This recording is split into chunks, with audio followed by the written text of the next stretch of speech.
Saudações de Nova Democracia, boa noite a todos.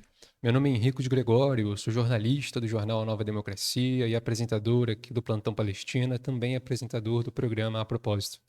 É um prazer recebê-los aqui mais uma vez no canal do YouTube do jornal Nova Democracia para uma nova edição do programa Plantão Palestina.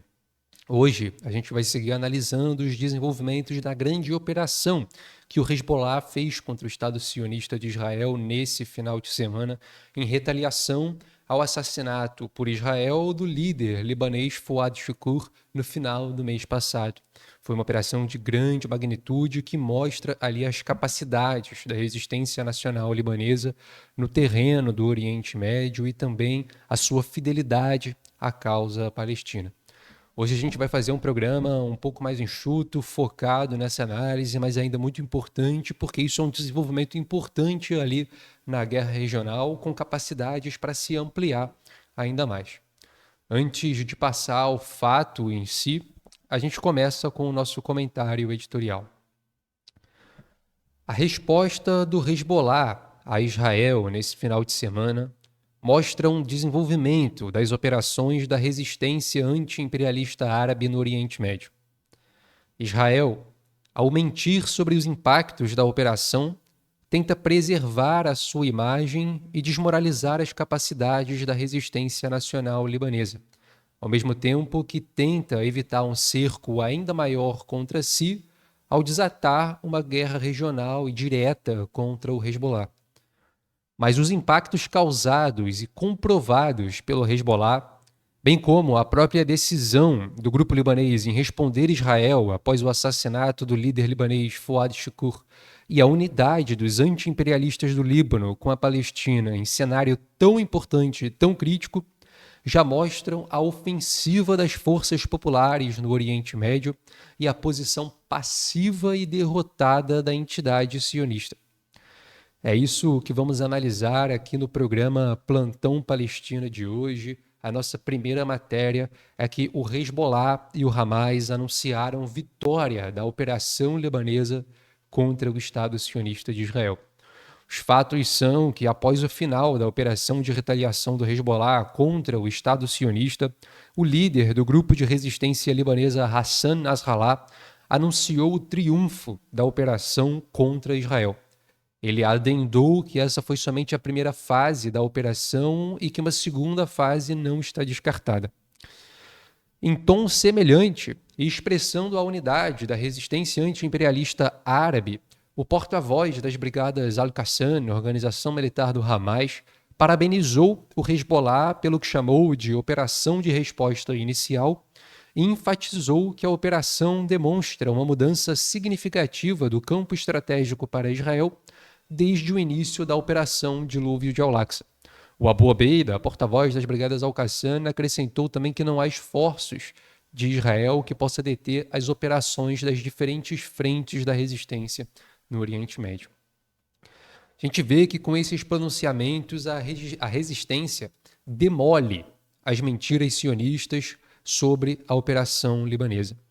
A gente viu que logo depois da operação do Hezbollah, ali na madrugada de domingo, o Estado sionista tentou diminuir os impactos ao dizer que o ataque não havia causado danos significativos em Israel. Um porta-voz do exército sionista ele chegou a dizer que, abre aspas, poderia confirmar que não houve acertos na base de Glilot, que é uma das bases que o Hezbollah afirmou ter atingido. Apesar disso, o exército de Israel ou o governo de Israel não divulgaram nenhuma imagem para comprovar a integridade dessas bases depois da operação. O que fica claro é que é uma mentira do Estado sionista de Israel e os discursos de Hassan Nasrallah e de Abu Obeida comprovam isso.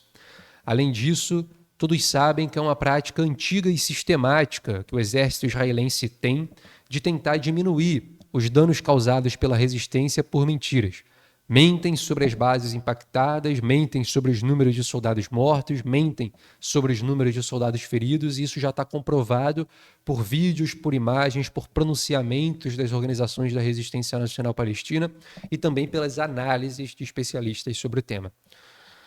Por outro lado, o Hezbollah sempre usa de filmagens e equipamentos de monitoramento com precisão para comprovar os seus ataques.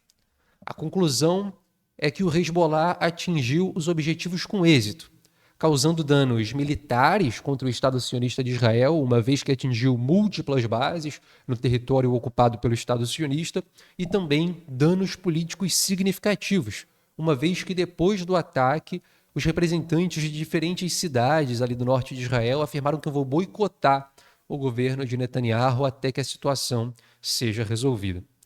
O Hezbollah assume, portanto, um papel definitivo na ofensiva dentro da situação, sendo o aspecto principal da guerra contra Israel. No caso ali da guerra, se a gente pegar somente o Hezbollah e Israel e não toda a guerra regional. Essa é a verdade. O Hezbollah ela assume a ofensiva e consegue reverter com êxito o que Israel tentou impor ali ao movimento libanês com o assassinato do líder Fuad Shukr em 30 de julho. E o Hezbollah ele lidou com essa situação com muita sagacidade e muita combatividade. A gente gostaria de ressaltar aqui um artigo publicado no portal Palestine Chronicle por todos os editores do portal, em que eles ressaltam alguns aspectos importantes. Eles dizem que, por exemplo, quando Israel assassinou o Fuad Shukr, Israel também assassinou vários civis naquele bombardeio que ocorreu em Beirute, capital do Líbano. Frente a esse acontecimento, o Hezbollah poderia ter ocultado o feito do assassinato do líder. Poderia ter pensado, não, a gente não vai divulgar isso para não ter um impacto e, uma vez que ninguém conhece de fato a identidade do Fuad Shukr e vários civis morreram, é fácil ocultar essa informação. Mas essa não foi a tática do Hezbollah. O que o Hezbollah fez, na verdade, em vez de ocultar a informação da morte do seu próprio líder, anunciou a morte de imediato, justamente no intuito de vingar a morte desse líder e avançar contra Israel, transformando aquele episódio do assassinato do comandante em uma forma de mobilização das próprias forças, mobilização do povo libanês e também de dar legitimidade ao ataque, uma vez que Israel, ao atingir Beirute, cruza todas as linhas vermelhas daquela guerra fronteiriça com o Hezbollah. Depois do feito, o Hezbollah esperou quase um mês para fazer o ataque, deixando o pânico se instalar ainda mais no norte de Israel.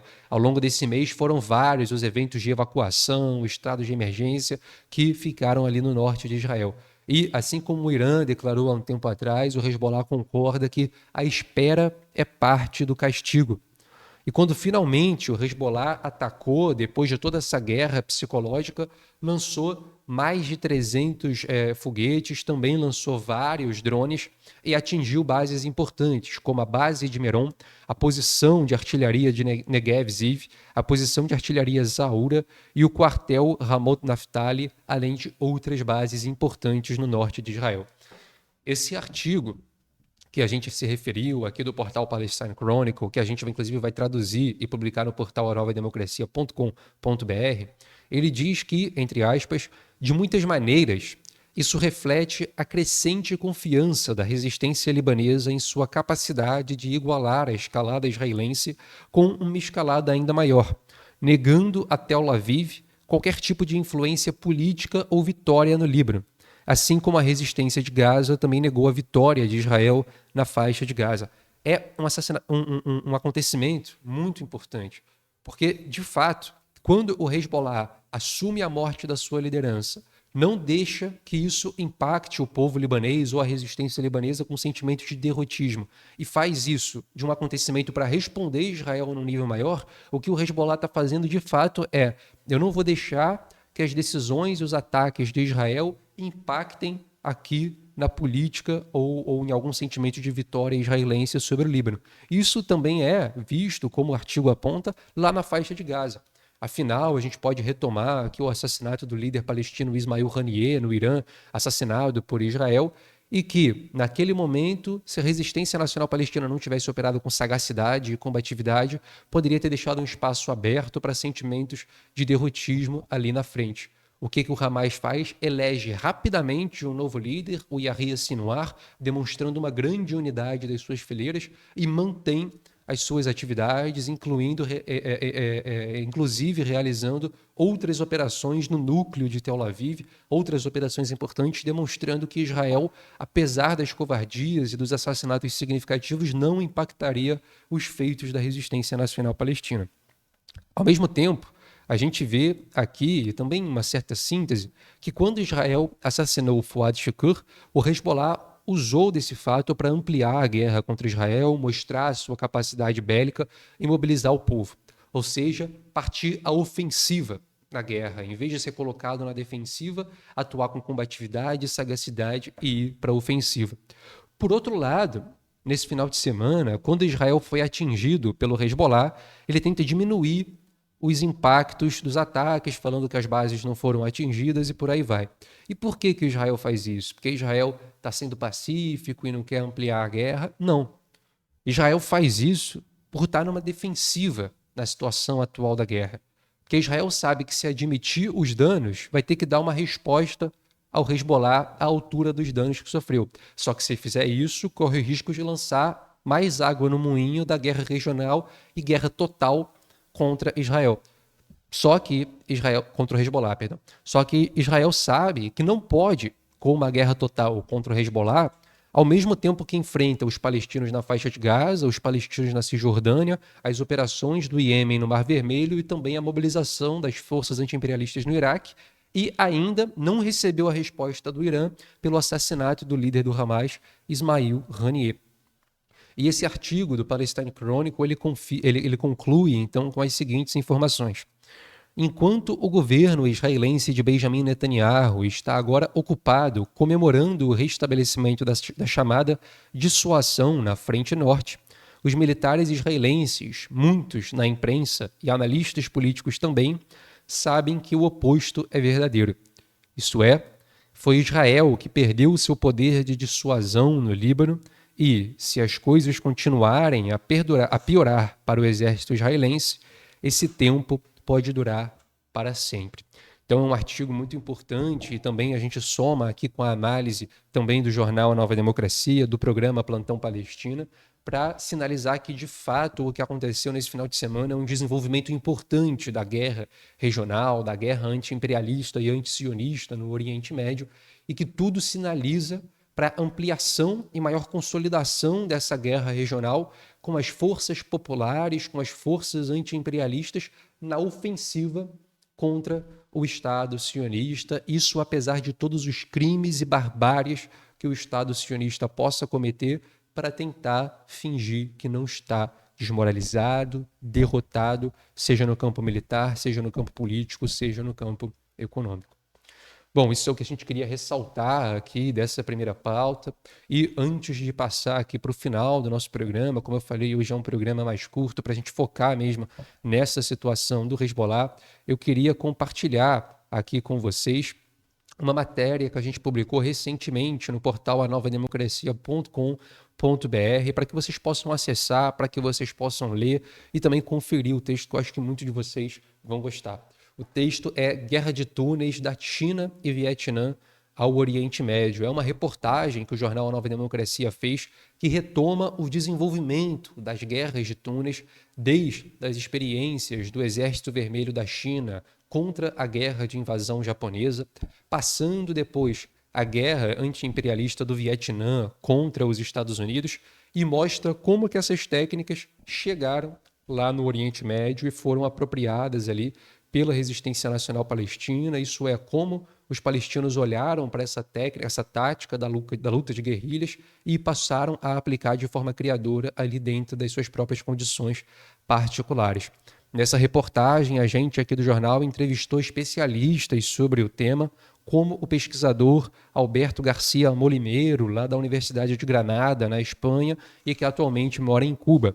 Ele destacou, por exemplo, que os túneis são usados há milhares de anos, mas os vietnamitas e os chineses os usaram de forma especialmente exitosa. Há várias referências diretas a essas experiências nos materiais do Fatah e FPLP.